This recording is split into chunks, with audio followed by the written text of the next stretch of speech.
Bonjour à tous et bienvenue dans cette nouvelle vidéo, j'espère que vous allez bien. C'est le grand retour 2026 pour moi parce que j'avais pas fait de vidéo depuis le mois de septembre. J'ai eu d'autres choses, d'autres projets, d'autres choses d'autres occupations en fait. Et puis voilà, bon, du coup je vous souhaite de toute façon une très bonne année 2026 en espérant qu'elle soit meilleure que l'année dernière, pleine de prise de conscience. Cette année 2026 est placée sous le chiffre 1. En fait, vous prenez chaque chiffre, vous le décomposez, 2 plus 0 plus 2 plus 6. Vous réduisez et on tombe sur une. On parle d'autonomie, on parle de positionnement et on parle de responsabilité aussi. Et puis aussi cette connexion avec l'univers, c'est-à-dire l'intelligence divine, on peut appeler ça comme ça. Appelez-le comme vous voulez, mais en tout cas, vraiment quelque chose qu'on perçoit à l'intérieur de nous, parce qu'on est tous sertis d'une intelligence à laquelle on est relié, ce qu'on appelle l'intelligence divine. Et ça va être de plus en plus fort, en fait, de se reconnecter à ses origines. C'est vraiment les véritables origines, et que sans ça, c'est que l'ego qui est aux commandes. Et on va demander justement de remettre l'ego bien à sa place pour pouvoir vraiment être aligné avec cette lumière intérieure, cette étincelle divine qu'on a tous en soi, et d'être guidé par ça et non plus par les besoins de l'ego. Les besoins de l'ego, c'est tout ce qui est en lien avec les manques, ou le superflu, les choses non essentielles en fait. Hein. Donc ça va être vraiment, je me positionne pour faire des choix de plus en plus alignés avec qui je suis vraiment et non pas qui je crois être où va se laisser définir aussi par les autres. Ça va être apprendre à se connaître aussi, la connaissance de soi. Hein. Plus on se connaît soi-même et plus on est aligné de toute façon dans notre vie. Prise de responsabilité, ça veut dire j'arrête de pointer du doigt aussi les autres comme étant responsables de mes choix, de mes malheurs, ou des choses que je ressens à l'intérieur de moi. C'est à un moment donné d'apprendre à ressentir tout ce qui nous traverse et qu'est-ce qu'on en fait. Et c'est d'en faire quelque chose de constructif en fait, sans vouloir toujours fuir, mettre la faute à l'extérieur de soi ou rester toujours fixé sur l'extérieur de soi. C'est vraiment ici, je reviens à l'intérieur de moi.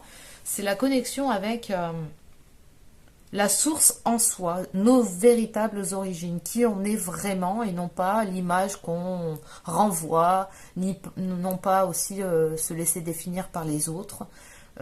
Donc ça va être vraiment ça. À chaque fois que je vais être face à des choix, c'est à un moment donné d'écouter vraiment la voix intérieure et pas la grosse voix de l'ego qui, elle, va toujours vous axer sur des choix en lien avec des manques. Les trois quarts du temps, c'est toujours en lien avec des manques. Où on attend que les autres viennent combler nos manques à notre place. On a peur de ne pas s'en sortir, peur par rapport à l'argent, peur par rapport à ceci, des peurs, il y en a des millions. Donc à un moment donné, c'est vraiment de prendre le temps de ressentir tout ce qui se passe à l'intérieur pour être de plus en plus aligné, l'alignement avec soi. Donc là, ce que je vais faire, c'est que je vais faire des tirages sur les chemins de vie, donc de 1 à 9, et ensuite on viendra faire aussi les maîtres nombres, le 11, le 22 et le 33. Et j'ai plus trop envie en fait de faire les tirages sur les signes astrologiques, ça me parle plus trop. Je préfère faire ça.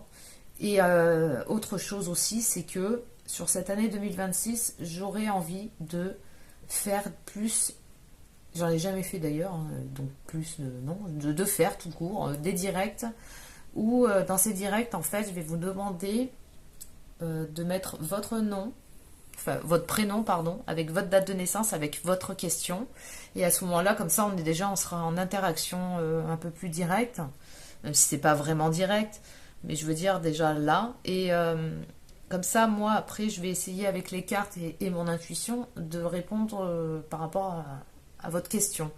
Moi, ça me challenge parce que je ne l'ai jamais fait. Donc, je me dis pourquoi pas essayer et puis voir ce que ça donne. Et puis, vous me ferez des retours, tout ça. Donc, voilà. Et puis, par rapport là à cette vidéo, vous me ferez des retours aussi. Et vous me direz aussi dans les commentaires si ça vous parle, si ça vous intéresse, que je puisse faire des directs avec vous. Et à ce moment-là, vous me posez des questions. Et puis, voilà. Et puis, je vous réponds du mieux que je peux. Euh, voilà, écoutez. Voilà ce que c'était la petite introduction du jour. Sur ce, on va passer au tirage. Allez, c'est à nous, chemin de vie 4. Donc, le chemin de vie 4, ici, on parle de travail, de préparation, d'organisation, de consolidation et de construction, d'action, d'établir des priorités claires, hein. De vous libérer aussi des peurs. Chemin de vie 4, donc vous savez comment on calcule son chemin de vie, un jour, plus mois, plus année de naissance, hein. Vous réduisez et vous avez votre chemin de vie. Par contre, si vous tombez sur 11, 22, 33, vous ne réduisez pas, hein. C'est ça, c'est les maîtres nombres. Après, vous pouvez calculer aussi votre année personnelle. Là, par exemple, en 2026, on est en année universelle, tous, hein. Universelle d'ailleurs, hein. Donc c'est pas pour rien qu'on dit universelle. Une, parce que 2 plus 0 plus 2 plus 6, qui font 2026, si on additionne et on réduit, ça fait année 1. Donc on sort d'un cycle de 9 ans pour rentrer dans un cycle de 9 ans. Et on est en année 1, donc les nouveaux départs, justement, l'action sur des nouvelles choses, les changements, les consolidations, les nouveaux projets, les trucs comme ça. C'est la bonne année pour commencer des choses.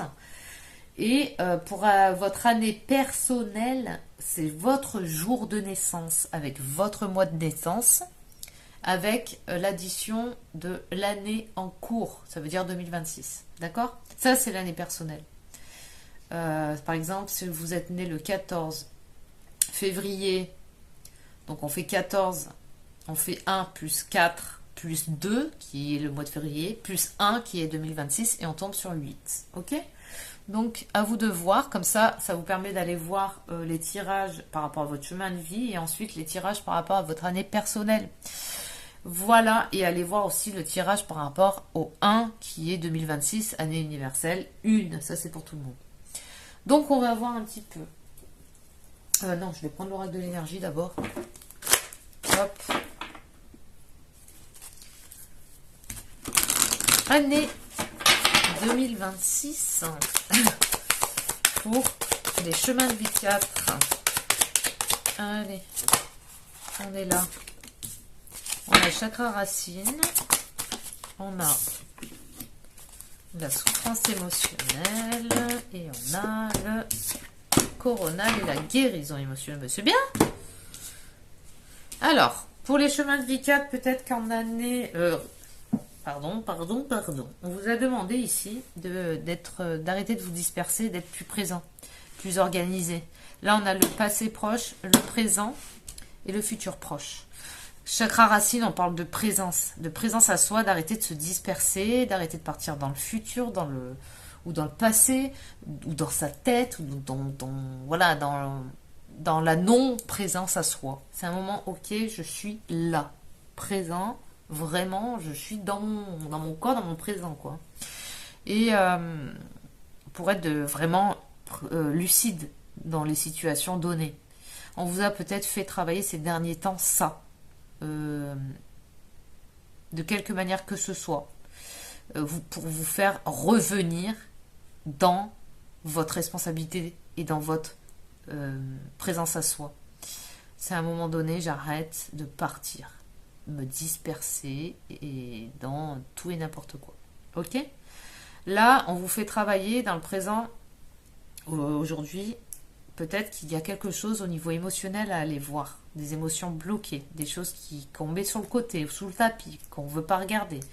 Peut-être que ça, c'est à voir. D'accord? Parce qu'on a dans le futur le but de guérison émotionnelle. Donc, s'il y a une guérison émotionnelle dans le futur proche, c'est que dans le présent, ici, il y a certaines choses à aller exprimer au niveau émotionnel. Toutes les émotions qui ne sont pas exprimées, elles sont gardées à l'intérieur. Et elles peuvent aller se loger dans certains endroits du corps. Ça peut être dans des organes, ça peut être dans dans n'importe quel organe du corps, hein, dans des endroits du corps. De toute manière, on a mal au dos, on a mal au ventre, on a mal à l'estomac, on a mal aux intestins, on a mal ceci, cela.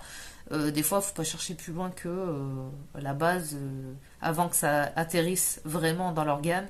Au niveau énergétique, c'était une émotion qui n'a pas été exprimée. Gardez, gardez, gardez. Donc là, on vous demande ici, dans le futur, vraiment de prendre vraiment de la hauteur par rapport à ça. De vous ouvrir un petit peu, hein, d'arrêter de garder en fait les choses. C'est comme des boîtes fermées où on met tout dans un coffre à l'intérieur de soi et on ferme le couvercle, sauf que là, le couvercle, on n'arrive plus à le fermer parce que c'est trop plein dedans. Donc il va falloir nettoyer. C'est ce qu'on dit, hein, de toute façon. Ok. Peut-être travailler pour certains, c'est au niveau du plexus solaire. Et puis au niveau d'une blessure ici de trahison. Allez, regardez, j'avais en plus la maladie physique derrière. Je n'avais même pas vu, mais c'est ça. Donc après, vous pouvez vous faire aider. Parce que des fois, tout seul, quand on ne sait pas par quel bout commencer, il y a des personnes, des thérapeutes, des gens qui peuvent vous aider par rapport à ça, hein, de toute façon. Ok, donc je vais voir maintenant avec Béline. On va voir un petit peu. Ok. Hop. Oh. Ok. Allez, là. Et...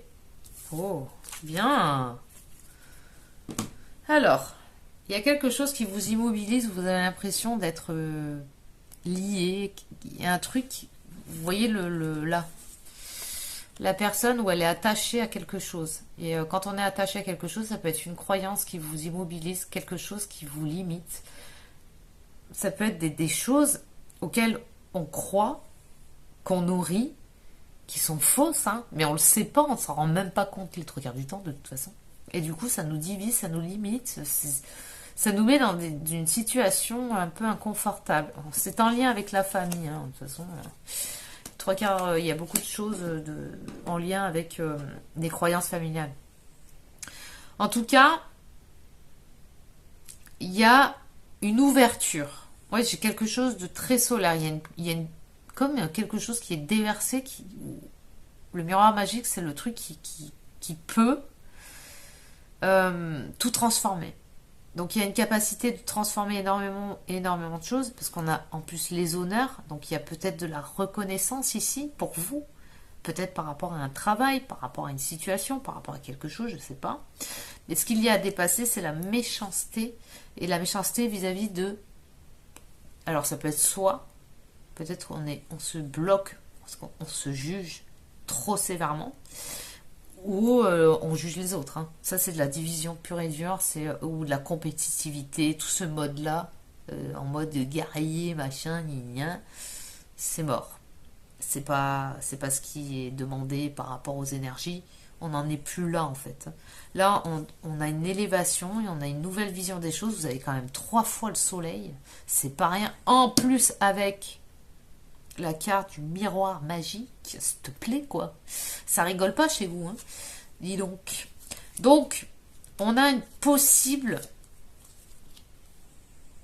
retour aux sources. Je sais pas comment expliquer ça. Mais c'est comme un éclair de génie, un truc qui s'illumine, qui s'ouvre, qui vous tombe dessus, quoi. Un truc de fou. Une prise de conscience énorme par rapport aux choses, ou je sais pas, vous changez du tout au tout. Ça m'étonnerait même pas d'ailleurs. Je sais pas. Il y a quelque chose de très positif en tout cas, qui est possible. Mais c'est à vous aussi de faire ce travail ici, de dépasser là. On arrête avec les divisions. Tout ce qui divise. Tout ce qui divise, on arrête. Terminé. Ok ? Parce que ça vous maintient enfermé. Si par exemple, vous jugez, vous condamnez les autres, vous vous condamnez vous-même. C'est un petit peu ça, l'image. Allez. Donc, attention à bien regarder tout ça. On travaille sur ses peurs pour s'en libérer. Hein. On cherche à débloquer une situation. On vit beaucoup plus dans l'instant présent. Hein. C'est bien ça. Hein. J'évite de trop me projeter aussi. Je me sers de mon courage pour avancer. J'agis avec méthode en mettant de la rigueur, de l'ordre dans ce que j'entreprends. Je suis patient, j'évite de m'emballer et je structure mes actions. On a ça, hein, vraiment. Je définis des priorités. J'évite d'agir à la va-vite, je suis perfectionniste. Je prépare, j'avance par étapes. D'accord? Allez, je vais prendre un bâtonnet. On va voir ça. Ah bah tiens, ah bah c'est un truc de ouf. Oh, le 4. Truc de dingue. Bon, la chance est au rendez-vous et une opportunité inattendue se profile à l'horizon. C'est fou, hein, vous. Hein. Je le sentais, il y a un truc. Se préparer à saisir le bon moment est essentiel, car le hasard sourit à ceux qui osent agir. L'audace est la clé qui ouvre les portes de la fortune. Bah, bravo. Bravo les 4. Bon, bah écoutez, moi je vous souhaite un excellent mois de février. Je vous dis à bientôt. N'hésitez pas à me laisser un commentaire. N'hésitez pas aussi à me dire par rapport à... parce que je voulais faire des lives, si ça vous intéresse, dites-moi. Ou par exemple, je vais vous demander de me donner votre prénom, votre date de naissance et votre question. Et là, moi, j'essaierai de vous répondre du mieux que je peux. Ok, donc voilà. Bah, écoutez, je vous souhaite un excellent mois de février. Je vous dis à très bientôt.